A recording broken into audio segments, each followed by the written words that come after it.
Bonjour à tous, je me présente, Victor Vuarnet. Je suis ingénieur commercial et j'espère vous partager un bout de mon expérience. Je ne fais que de poser de la théorie sur mes pratiques en espérant qu'elles vous soient utiles à tous.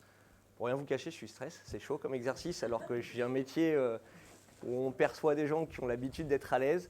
Et ben c'est pas évident parce que là je me dévoile un peu et j'espère que j'aurai un peu de compréhension de votre part et puis n'hésitez pas à me challenger et je prendrai vos feedbacks après aussi. Je vous fais cette présentation avec l'objectif de vous démontrer que convaincre, la négo, la vente, c'est votre quotidien à tous les jours. Vous l'utilisez à titre perso, à la maison, à titre pro, dans votre carrière, pour choisir le restaurant avec vos équipes, pour, en tant que développeur, proposer une approche d'architecture microservice, de proposer tel framework, de passer pourquoi il faut faire la montée de version, pourquoi il faut faire un refactoring. Tout ça, la conviction, de convaincre l'autre, c'est un outil essentiel. Et du coup, je vais vous partager 2-3 tips en toute humilité et voir si vous en tirez quelque chose en vous appropriant tout ça. Pour ça, il est important de partager que c'est un échange, c'est une démarche qui n'est pas dans la manipulation, on est dans l'honnêteté, on est dans le franc. Du coup, la première étape que je m'impose toujours de faire dans ces échanges-là, c'est de partager mon état d'esprit. C'est la première chose que j'ai faite quand j'ai commencé à vous parler, vous partager mon stress. J'aurais pu ressentir autre chose à ce moment-là et j'aurais sorti d'autres mots complètement. Ce qui est important, c'est de parler de ça, parce qu'en fait, le meilleur moyen de converger avec notre interlocuteur, il est qu'il ait de l'empathie, et comme je présuppose jamais de cette qualité chez les autres, je lui donne la conséquence de cette qualité. Comme ça ouvre tout de suite la discussion avec un moins d'a priori. Donc on casse les biais, on ouvre les choses, on se dit les choses, on est des êtres humains, et on partage ce qu'on est. Comme on n'est pas dans la manipulation, je parle d'honnêteté, je parle de transparence, on partage l'objectif. La discussion pourrait s'arrêter là, et on n'a peut-être pas envie d'entendre l'objectif où on sait déjà que la réponse est non, on ferme la porte, on ferme le PC, on s'en va, on dit on ne va pas manger ensemble, on choisit ton outil, tu rêves, il y a plein de... J'ai juste pas envie de l'entendre, on s'arrête là.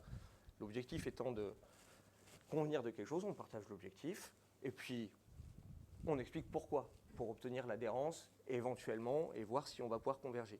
Je définis l'état d'esprit, je partage quel est l'objectif et je le dis pourquoi.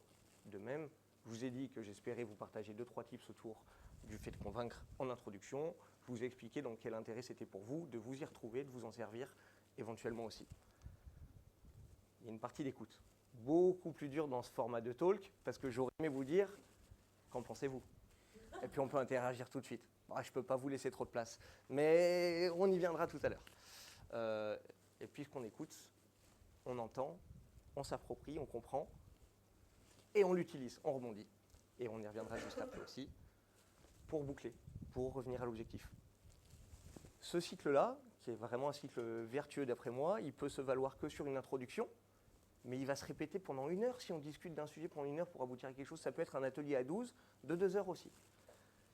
Et du coup, je vais aller un petit peu plus loin et vous donner des exemples d'écoute, de choix, de chronologie, comment on peut amener les éléments pour arriver à aboutir à quelque chose, tout en ayant toujours en tête qu'on reboucle, en rappelant un élément, l'implication du destinataire de la communication et l'importance des silences. Quand on écoute, qu'on demande qu'en pensez-vous, un petit truc très très simple, quand on pose la question ou quand on balance un argument qui est pour nous percutant, on se tait. Le premier qui parle, ça doit être l'autre. Sinon, on va mouliner et donner les raisons de trouver le non. L'objectif étant de converger, on laisse maturer, on fait confiance à l'intelligence de l'interlocuteur d'en face et on va pouvoir creuser quelque chose de vachement plus intelligent qu'en cherchant à mettre la pièce de trop.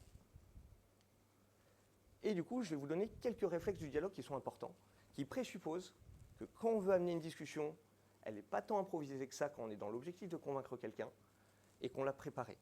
Et du coup, un premier élément que je vous donne, c'est dans le poids des arguments que vous voulez afficher pour motiver un élément sur lequel vous voulez converger, sur quelque chose sur lequel vous voulez convaincre quelqu'un là-dessus. En première étape, préparez-le et identifiez que vous avez un argument 1, argument 2, argument 3, c'est celui qui a du poids. Pourquoi? Parce que votre interlocuteur, il risque, s'il n'est pas préparé à l'exercice, s'il est pris au dépourvu, s'il est dans la discussion simple et ouverte, sans a priori, sans préparation, il va percuter sur l'argument 3, c'est celui qui l'entend. Éventuellement, il va se rappeler du deuxième. Souvent, le premier est passé à la trappe. l'inverse d'un politique en débat sur un plateau télé qui va reprendre chacun des éléments en appuyant sur celui qui l'arrange bien et il aura tout noté. C'est pour ça aussi que moi, dans mes discussions, dans mon métier, je note souvent les premiers éléments. Je fais exactement l'inverse quand je suis en écoute que quand je parle. Et du coup, notre interlocuteur qui nous aura écouté, il a percuté sur l'argument 3, il va répondre sur l'argument 3. Et j'espère que vous l'avez bien choisi dans votre préparation. Parce que c'est celui-ci qui va boucler. Éventuellement, il a écouté quand même ce que vous avez à dire, il a écouté l'argument 2, il y revient, rarement sur l'argument 1. C'était un détail. Parfois, il n'y a que 2 arguments. Là, c'est plutôt facile de ne pas s'y perdre. Parfois, il y en a 12. Vous êtes sûr qu'il n'y en a que 2-3 qui bouclent. Et du coup, moi, interlocuteur qui suis dans la démarche de convaincre l'autre, je fais attention à un élément, vu que c'est l'argument 3 que j'ai préparé qui m'intéressait, que c'est celui qu'il a entendu, que c'est la première chose sur laquelle il va répondre. Moi, je ne vais pas me faire piéger sur le 3e élément sur lequel il va revenir. On reste là-dessus. C'est là-dessus qu'il y a de l'importance de la discussion, c'est là-dessus qu'il y a les enjeux critiques sur lesquels on veut converger, puisqu'on l'a défini en entrée en s'y préparant. Et éventuellement, je reprends l'argument 2.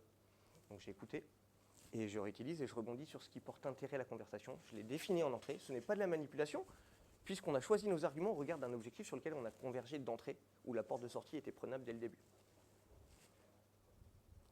Un élément qui reste toujours important, c'est qu'il faut être capable de s'adapter au fait que l'argument 2 devient plus pertinent.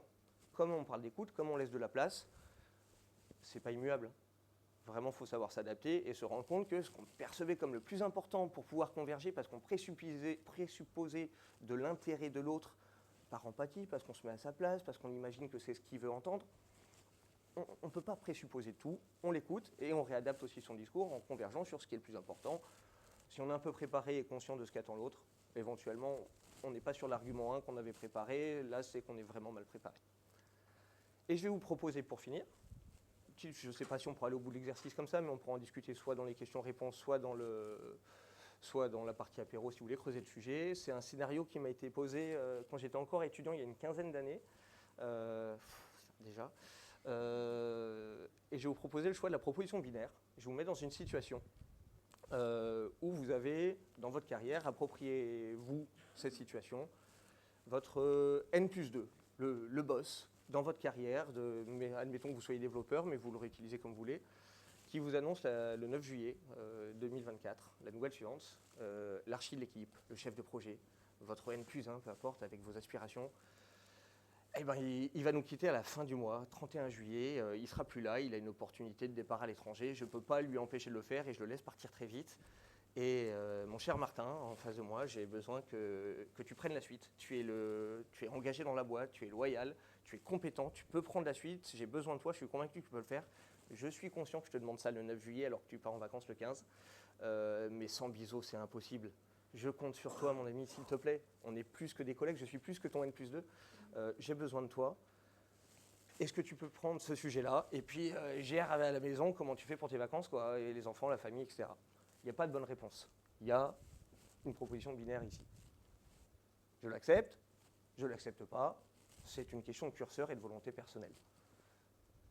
La question, quand on se réapproprie tout l'exercice que je vous ai proposé de faire et l'exercice de réflexion que vous pouvez faire à chaud très vite dans votre tête ou un peu plus tard en maturant dessus ou dans les discussions tout à l'heure, c'est d'imaginer comment je me sers des outils dont j'ai parlé avant pour expliquer à la maison que l'opportunité pro elle est folle et qu'il faut que j'arrive à gérer ça pour converger avec la famille, avec ma vie perso, mon partenaire ou autre, que c'est ce qu'il faut faire et on ne crée pas de frustration, on converge sur le fait que, ok, on a juste 2-3 choses, on se retrouve quand même sur quelque chose de gagnant-gagnant. C'est cliché de dire ça, mais c'est juste essentiel dans les discussions quand on veut converger sur quelque chose. Et il va falloir négocier à la maison quelque chose où on se dit, bah non, ouais, c'est bon, j'ai mes priorités, c'est trop tard, c'est tant pis, et ben je vais gérer avec mon patron, lui expliquer sans nuire à ma carrière, sans nuire à l'état d'esprit dans lequel je suis dans l'entreprise, sans le décevoir, l'impact de décliner ça et d'avoir une société en difficulté ou un projet en difficulté par rapport à mon rôle et au rôle qui disparaît dans une équipe, sur une mauvaise période, et ça peut être compliqué. Et du coup, ça aussi, c'est une négo, c'est le fait de convaincre, c'est le fait d'obtenir l'adhérence de l'autre avec un choix sur lequel on espère aboutir et converger. Du coup, c'est un scénario sur lequel je propose de réfléchir et de discuter un peu plus tard. Et à moins que vous voulez interagir maintenant, j'ai fini. Et je vous remercie.